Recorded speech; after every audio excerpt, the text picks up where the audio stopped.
जय हिंद दोस्तों, हमारे चैनल में आपका स्वागत है। आज हम कक्षा 11वीं का प्रश्न बैंक सॉल्व करेंगे हिंदी का, और आज हम क्विक रिवीजन करेंगे।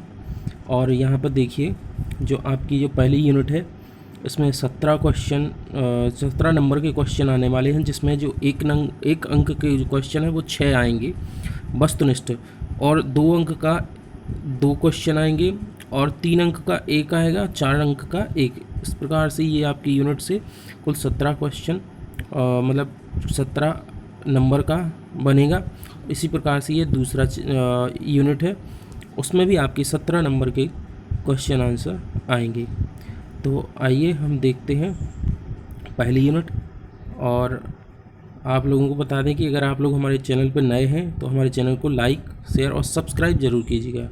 अगर आप नए हैं तो चैनल को सब्सक्राइब ज़रूर कीजिएगा। तो आइए हम यहाँ से देखते हैं, और हाँ, ये क्विक रिवीजन करते हैं। और यदि एक हमारा लेक्चर बहुत लंबा हो जाएगा तो हम इसको और दूसरे लेक्चर में पूरा करवाएंगे, सॉल्व करवाएंगे क्वेश्चन आंसर, जितनी भी आपकी यूनिट्स हैं। ठीक है, तो आप इसके बाद नेक्स्ट जो भी आएगा लेक्चर उसको भी देखिएगा। तो यहाँ से शुरुआत करते हैं। कबीर को वाणी का डिक्टेटर किसने कहा है? तो कबीर को वाणी का डिक्टेटर हजारी प्रसाद द्विवेदी ने कहा है। नेक्स्ट है, प्रकृति के चतेरे कवि हैं? तो प्रकृति के चतेरे कवि सुमित्रा नंदन पंत को कहा जाता है। नेक्स्ट देखते हैं, मीराबाई की अवधी मूल भाषा राजस्थानी पर कौन सी भाषा का प्रभाव दिखाई देता है? तो मीराबाई जो कि कृष्ण की भक्त थी, और उन्होंने ब्रज भाषा, राजस्थानी और ब्रज भाषा के साथ उनका प्रभाव दिखाई देता है। नेक्स्ट है, वे आँखें कविता का मूल स्वर है? तो वे कविता जो मूल स्वर है वह है प्रगतिवादी, नेक्स्ट देखते हैं, कविता का गांधी कहे जाते हैं? कविता का गांधी, जो कविता के माध्यम से उन्होंने गांधी विचारधारा तो अपनाई है, वो है भवानी प्रसाद मिश्र। कौन है? भवानी प्रसाद मिश्र। नेक्स्ट देखते हैं, पंत ने कविता के लिए चित्रभाषा संबंधी विचार प्रस्तुत किए हैं? तो ये है पल्लव। तो इसका आंसर है क्या? पल्लव। नेक्स्ट देखते हैं, वह तुम्हारा मन समझकर और अपनापन समझकर घर की याद कविता के उपरोक्त पंक्ति में तुम्हारा शब्द किसके लिए आया? तो इसमें ये पिता के लिए शब्द आया था। तो नेक्स्ट है, दुष्यंत कुमार त्यागी की रचना एक कंठ विस्पाई किस विधा की रचना है? तो ये गीति नाट्य की है ना, गीति नाट्य का विधा है ना। नेक्स्ट देखते हैं, निर्मला पुतुल मूलतः किस भाषा की कवयित्री हैं? तो जो ये संथाली भाषा के, चूँकि इनका जो क्षेत्र है वो है झारखंड राज्य लगता है इनका, है ना। तो झारखंड में संथाली भाषा बोली जाती है, इसलिए इनकी जो है मूल भाषा संथाली है। नेक्स्ट देखते हैं, छाड़ी दई कुल की कहानी का करी है कोई? रेखांकित शब्द का तात्पर्य यहाँ मर्यादा से लिया गया है, नेक्स्ट है, निम्नलिखित में से कौन सा एक खंड बीजक का नहीं है? तो साखी, शबद और रमैनी, ये तीनों ही कबीर के द्वारा लिखी गई मतलब एक खंड है, और उसमें ये पद नहीं आता है ना, उसमें पद नहीं आता है। नेक्स्ट देखते हैं, जिस प्रकार आत्मा में मुक्तावस्था ज्ञान दशा कहलाती है, उसी प्रकार हृदय की मुक्तावस्था रस दशा कहलाती है। तो यह कथन रामचंद्र शुक्ल के द्वारा कहा गया था। नेक्स्ट देखते हैं, रिक्त स्थान की पूर्ति। तो यहाँ पे देखिए, कबीर की एकमात्र रचना है, तो इनकी साखी, शबद, रमैनी में विभक्त है, वो कि बीजक है ना, जो कि बीजक है ना। नेक्स्ट देखते हैं, कबीर के अनुसार परमात्मा एक है ना, उनके अनुसार परमात्मा एक कहा है। मीरा के गुरु कौन थे? तो मीरा के गुरु रैदास थे, है ना, तो रैदास थे। आरोह में संकलित मीरा के पद से लिया गया है, तो मीरा मुक्तावली से लिया गया है, ये मीरा मुक्तावली से लिया गया है। नेक्स्ट देखते हैं हिंदी कविता में प्रकृति को पहली बार प्रमुख विषय बनाने का श्रेय दिया जाता है, तो ये यहाँ पे सुमित्रा नंदन पंत को दिया जाता है। पाँचवें का आंसर है पंत, है ना, पाँचवें का आंसर है पंत, सुमित्रा नंदन पंत को कहा जाता है। नेक्स्ट है सुमित्रा नंदन पंत अरविंद के से प्रभावित थे, तो उनके मानववाद से प्रभावित थे, उनके मानववाद से प्रभावित थे। वे आंखें कविता में की मार्मिक व्यथा, यानी यहाँ पे किसान की मार्मिक, क्योंकि ये कविता किसान के ऊपर कही गई है, तो इसलिए ये कौन है इनके आंसर, किसान हो गए, है ना। वे आंखें कविता का मार्मिक व्यथा का चित्रण किसान के ऊपर दर्शाया गया है। नेक्स्ट देखते हैं भवानी प्रसाद मिश्र से प्रभावित हैं, तो वह गांधीवादी से प्रभावित हैं, गांधीवाद से प्रभावित हैं। नेक्स्ट देखिएगा सहज लय के कवि हैं, तो सहज लय मतलब जिनकी भाषा बहुत सहज है और उनकी लय, तो ये है भवानी प्रसाद मिश्र, भवानी प्रसाद मिश्र हैं। तो साये में धूप दुष्यंत कुमार का संग्रह है, तो यह गज़ल संग्रह है इनका, दुष्यंत कुमार का गज़ल संग्रह है साये में धूप, है ना। नेक्स्ट है नगाड़े की तरह बजते हैं शब्द की रचना किसने की है, यह है निर्मला पुतुल जो कि झारखंड से हैं। घर की याद कविता में कवि के पिता का पाठ करते हैं, तो यह गीता का पाठ करते हैं, तो वह डेली क्या करते हैं, गीता का पाठ करते हैं, उन कविता में दिया गया है। सतपुड़ा के घने जंगल की कविता है, तो जो सतपुड़ा के जो घने जंगल है वो भवानी प्रसाद मिश्र के द्वारा ये लिखा गया है। नेक्स्ट है सत्यासत्य, मीराबाई भक्त थी, तो जो मीराबाई की भक्ति दाम्पत्य भाव की थी, तो ये सत्य है, क्योंकि उन्होंने अपने श्री कृष्ण को एक पति के रूप में स्वीकारा था और वो अपने आप को प्रेमिका मानती थी, है ना, तो ये सत्य है ना। नेक्स्ट है कबीर ब्रजभाषा के कवि हैं, तो जो कबीर ब्रजभाषा के कवि नहीं हैं ये असत्य है, और ये साधुकणी भाषा थी इनकी, है ना, तो इनकी साधुकणी भाषा थी। तीसरा देखते हैं कबीर ने बाहरी आडंबरों का विरोध किया है, तो ये सत्य है, तो उन्होंने बाहरी आडंबरों का विरोध किया है, ये बिल्कुल सत्य है।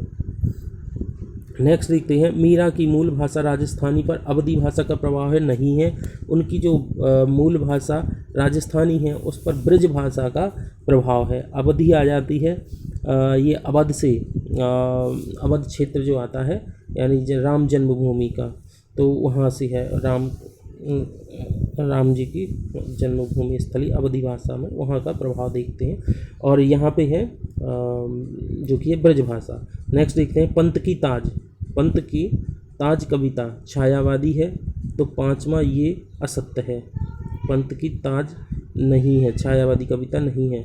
किसान की गाय का नाम उजरी था, तो जो किसान है उसकी गाय का नाम उजरी था, ये सत्य है। सूर्य का स्वागत का संग्रह दुष्यंत कुमार त्यागी का है, तो ये भी सत्य है, ये दुष्यंत कुमार त्यागी सूर्य का स्वागत एक संग्रह है जो कि इनकी रचना है। नेक्स्ट देखते हैं निर्मला पुतुल का संबंध झारखंड से है, तो ये सत्य है ना, अभी बताया था आपको, ये भी सत्य है। तो अब नेक्स्ट देखते हैं सही जोड़ी बनाकर लिखिए। तो यहाँ पे दोस्तों आप लोगों को यहाँ पूरे क्वेश्चन मिलेंगे और साथ ही यहाँ पे आप लोगों को डिस्क्राइब भी किया गया है, जो बाकी आंसर दिए गए हैं नीचे। गीत फरोश, तो ये जो गीत फरोश है ये भवानी प्रसाद मिश्र की रचना है। युगवाणी, तो ये जो एक युगवाणी है ये सुमित्रा नंदन पंत की है। छोटे छोटे सवाल, तो ये है दुष्यंत कुमार की रचना है। अपने घर की तलाश में, तो ये अपने घर की तलाश में निर्मला पुतुल की है ना। और राजस्थानी भाषा, तो ये जो राजस्थानी भाषा जो कि मीराबाई से संबंधित है। साधुकणी, तो ये कबीरदास की भाषा है उनकी साधुकणी। और संथाली जो कि निर्मला पुतुल का संबंध है, इससे संथाली भाषा से। और खड़ी बोली जो कि है वह राम नरेश त्रिपाठी जी की है।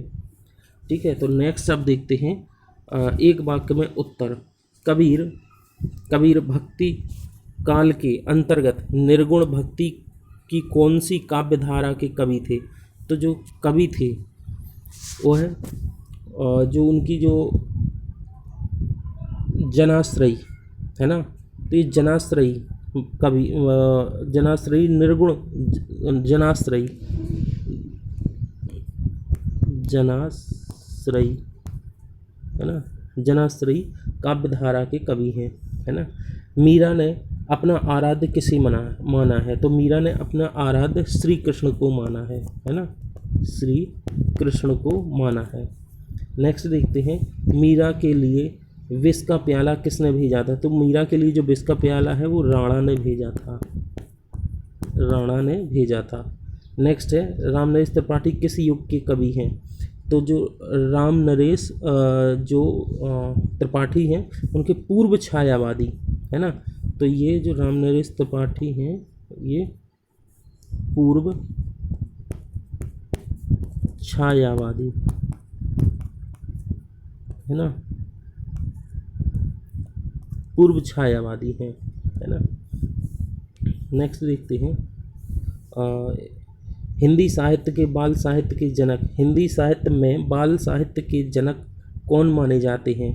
तो यहाँ पे द्विवेदी युग है, द्विवेदी युग, द्विवेदी है ना युग, द्विवेदी युग को माना जाता है ना। नेक्स्ट है, बानर नामक बाल पत्रिका का संपादन किसने किया? तो जो बानर नामक बाल संपदा का नरेश त्रिपाठी ने, तो नरेश त्रिपाठी, राम नरेश त्रिपाठी, तो यहाँ पे है राम नरेश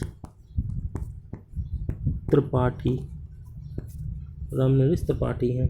प्रकृति के मानवीकरण कौन से वाद की प्रमुख विशेषता है? तो ये छायावाद की विशेषता है। कौन सी? छायावाद की विशेषता है।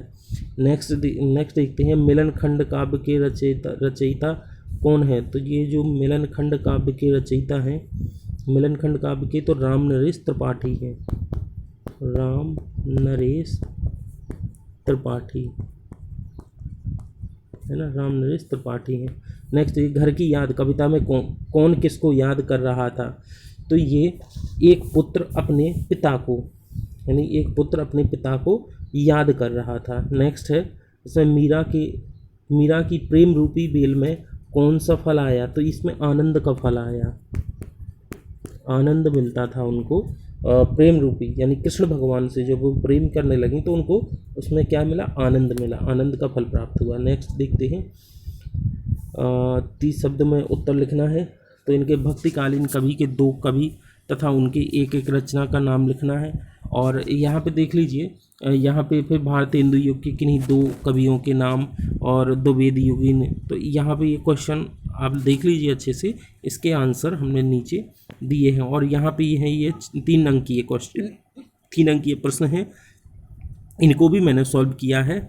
और जो कि इनको आपको देखना है अभी, जैसे राम नरेश त्रिपाठी और सुमित्रा नंदन पंत की जो साहित्य हैं उनका साहित्य में स्थान, कला पक्ष, भाव पक्ष, रचनाएं, और ये इनकी देखनी है। और फिर दूसरा जो नेक्स्ट क्वेश्चन है ये 10 नंबर वाला, 10वें नंबर पे है जो भवानी प्रसाद मिश्र अथवा दुष्यंत कुमार त्यागी, इनमें से किसी एक की आपको 2 रचनाएं और भाव पक्ष, कला पक्ष और साहित्य में स्थान तीनों लिखना है। और संदर्भ प्रसंग में भावार्थ ना जो कि है वो आपको देखना है।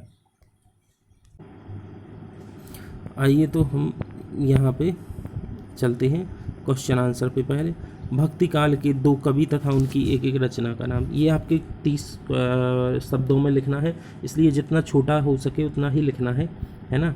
2 नंबर का है आपका सूरदास। देखिए, भक्तिकालीन के 2 कवि हैं, एक तो सूरदास हैं और एक है मीराबाई, है ना। तो इनकी जो सूरदास की रचना है वो सूरसागर है, सूरसारावली है, और मीराबाई की है नरसिंह जी का मायरा और राग गोविंद है। नेक्स्ट है, भारतेंदु युग की किन्हीं 2 कवियों तथा उनकी रचना का नाम लिखो। तो जो भारतेंदु युग में है ना, भारतेंदु युग में पहले तो भारतेंदु हरिश्चंद्र, इन्हीं के नाम पे भारतेंदु युग पड़ा, और इनकी जो रचना है प्रेम मालिका और प्रेम सरोवर, और नेक्स्ट है इनमें प्रताप नारायण मिश्र। प्रताप नारायण मिश्र इसमें इनकी है प्रेम पुष्पावली और श्रृंगार विलास, है ना, श्रृंगार विलास। नेक्स्ट है श्रृंगार विलास। नेक्स्ट देखते हैं हम छायावाद के 2 कवि तथा उनकी एक एक रचना का नाम। तो जो छायावादी कवि हैं वो जयशंकर प्रसाद हैं, सुमित्रानंदन पंत हैं। जयशंकर प्रसाद की उर्वशी है, कामायनी और आंसू हैं, और सुमित्रानंदन पंत की है वीणा है, पल्लव है, गुंजन है। इनको आप बहुत याद रख लीजिएगा क्योंकि इनमें से क्वेश्चन बनते ही बनते हैं, इनको 1 नंबर में भी पूछ सकते हैं, है ना। नेक्स्ट देखिए प्रयोगवादी कवि तथा उनकी रचनाएं लिखिए। तो जो प्रयोगवादी कवि हैं वो गजानन माधव मुक्तिबोध और भवानी प्रसाद मिश्र हैं। और गजानन माधव मुक्तिबोध की जो है चांद का मुँह टेढ़ा, भूरी भूरी खाक धूल, ये इनकी बहुत फेमस बुक्स हैं, इनकी किताबें, इनकी रचनाएं हैं। इनमें भवानी प्रसाद मिश्र की है गीत फरोश और चकित है दुख, ये इनकी बहुत महत्वपूर्ण पुस्तकें हैं। नेक्स्ट देखते हैं कबीर ने संसार को पागल क्यों कहा है। तो कबीर ने संसार को पागल इसलिए कहा है क्योंकि संसार के लोग अज्ञान अहंकार में फंसकर पागल हो गए हैं। जब उनके सत्य बात कही जाती है, जब उनसे कोई सत्य बात कहता है तो उस पर विश्वास नहीं करते हैं और उनको मारने के लिए दौड़ते हैं, और यदि झूठ बोला जाए तो तुरंत विश्वास कर लेते हैं उस पर, है ना। इसलिए शक बहुत जल्दी बढ़ जाता है और शक कभी ख़त्म नहीं होता है ना। तो ये कबीर ने संसार को पागल इसलिए कहा है। नेक्स्ट देखते हैं मानव शरीर का निर्माण किन 5 तत्वों से हुआ है। तो मानव शरीर का निर्माण 5 तत्वों से मिलकर बनता है, जैसे पृथ्वी, जल, अग्नि, वायु और आकाश। इन 5 तत्वों से मिलकर बनता है मानव शरीर। नेक्स्ट देखते हैं मीरा कृष्ण की उपासना किस रूप में करती हैं। तो यहाँ पे देखिए वो है अपने प्रियतम या प्रिय या पति के रूप में ये अपनी उपासना करती हैं। यह अत्यंत मनोहारी है और मीरा इस रूप पर बलिहारी जाती हैं। और कृष्ण ने इस रूप में सिर पर मोर मुकुट यानी मोर मुकुट पहन रखा है, और उनकी यह दृश्य, उनकी छवि उनको बहुत प्यारी लगती है मीरा जी को। नेक्स्ट देखते हैं कबीर के अनुसार, अब ये आ गए हैं आपके 3 नंबर वाले क्वेश्चन। तो यहाँ पे कबीर के अनुसार अज्ञानी गुरुओं की शरण में जाने पर शिष्य की क्या गति होती है। तो जो शिष्यों की जो गति होती है, यदि एक व्यक्ति अज्ञानी गुरु की शरण में चला जाता है तो वह अज्ञान के अंधेरे में खो जाता है। ऐसे शिष्य आत्मज्ञान के स्थान पर आडंबरों का सहारा लेते हैं, मतलब कि जो वास्तविकता है उससे दूर चले जाते हैं ये लोग, और केवल खोखले आडंबरों में वह खोजते रहते हैं अपनी दुनिया को, और उन्हें सच्चे आत्मज्ञान का भान नहीं होता है। उनको सच्चे ज्ञान प्राप्त होता ही नहीं है। नेक्स्ट देखिए पथिक कविता में कवि ने सागर तट पर सूर्योदय वर्णन किस रूप में किया है। तो पथिक कविता कवि कहता है कि समुद्र तल के आते हुए सूरज को देखकर, मतलब उसकी एक पथिक कविता है जो उसमें सूर्योदय के वर्णन, मतलब जब सूर्य उदय होता है शुरुआत में तो वह किस प्रकार मन मोह लेता है, किस प्रकार की वह छवि बिखेरता है, वो उसकी रूप में कवि ने उसका वर्णन किया है। समुद्र के तल से आते हुए सूर्य को देखकर, मतलब समुद्र जब वह समुद्र के किनारे खड़े हो जाते हैं और दूर से पूर्व दिशा में देखते हैं सूर्य का उगना, वो जब उगता है तो वह देखते हैं कि वो कवि कल्पना करता है कि मानो सूर्य की किरणों में लक्ष्मी को लाने के लिए सोने की सड़क बना दी हो। मतलब जब हम उसकी परछाई देखते हैं समुद्र में सूरज की, तो ऐसा लगता है कि जैसे वहाँ समुद्र का रास्ता बन गया हो, सड़क बना दी हो, और वह सागर की मजबूत भयहीन धीर गर्जनाओं पर मुग्ध है। और जो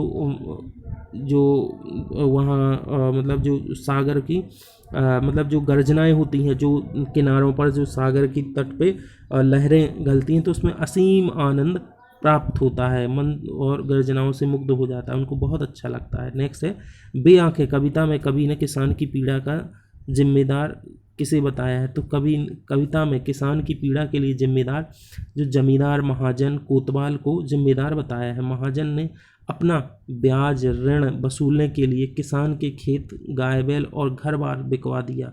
मतलब जब किसान के पास कुछ नहीं था देने के लिए तो उन्होंने उसके घर बार को बिकवा दिया, गाय बैल और सब बिकवा दिए, जो कि उसका एक पूंजी थी और उसके ऊपर सहारा केवल वही थे। उसके अनुसार उनके कारकुनों ने विरोध करने के कारण उसके जवान बेटे को मरवा दिया, है ना।